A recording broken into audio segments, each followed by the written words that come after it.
We return to Martin Blank in New York City as he is visited by Kraven the Hunter. Kraven survived his last encounter with Kazar when Kazar kicked him off a cliff by grabbing hold of plants on the way down to slow his fall into one that just broke all of his bones rather than killed him. After he recovered in a cave, he went searching for Gog and found him dead, buried in quicksand, and he swore vengeance on Spider-Man. But he needs Martin Blank's help since his bones are still broken. And Martin agrees. The Gibbon will get his revenge on those that laughed at him. We're reading every Spider-Man ever, and this is the Amazing Spider-Man issue 111, To Stalk a Spider. Meanwhile and elsewhere, Spider-Man is feeling guilty about how he treated Martin, but those thoughts are quickly forgotten when he finds that his Aunt May is missing, and a note from her about how she's going away for a while, that it's for the best. It must be because of what Gwen said to her, he thinks, and she'll never be able to hack it outside. But before he can panic some more, some police arrive at the door after a nosy neighbour spotted Spider-Man breaking in. So Spider-Man escapes and swings around the city angsting about all the ways that he let his Aunt May down before ending up at the Bugle. There, Robbie Robertson tells him that he's wanted for kidnapping after he was spotted in an old lady's home and that old lady is missing. Fortunately, Spider-Man still holds the note that exonerates him, and he makes up some story about Peter Parker asking him to retrieve it. Robbie is happy to hear that Spidey isn't a criminal.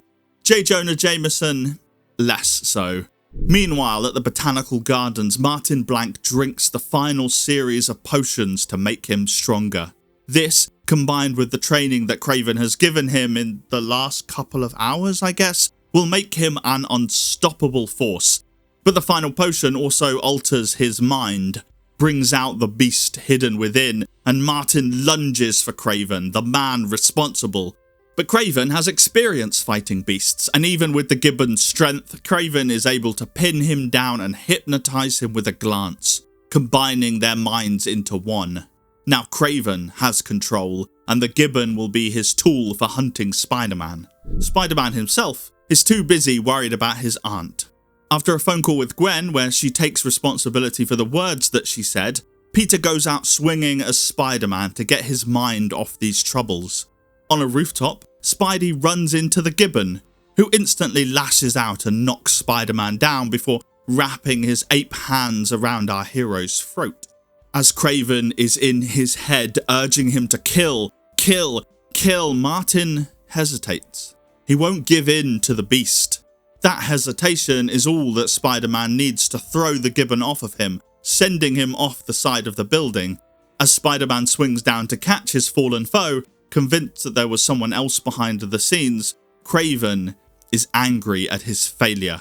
Weeks of planning all wasted, but he will have his revenge soon. Thanks for watching, and thanks to my patrons listed here for supporting the channel.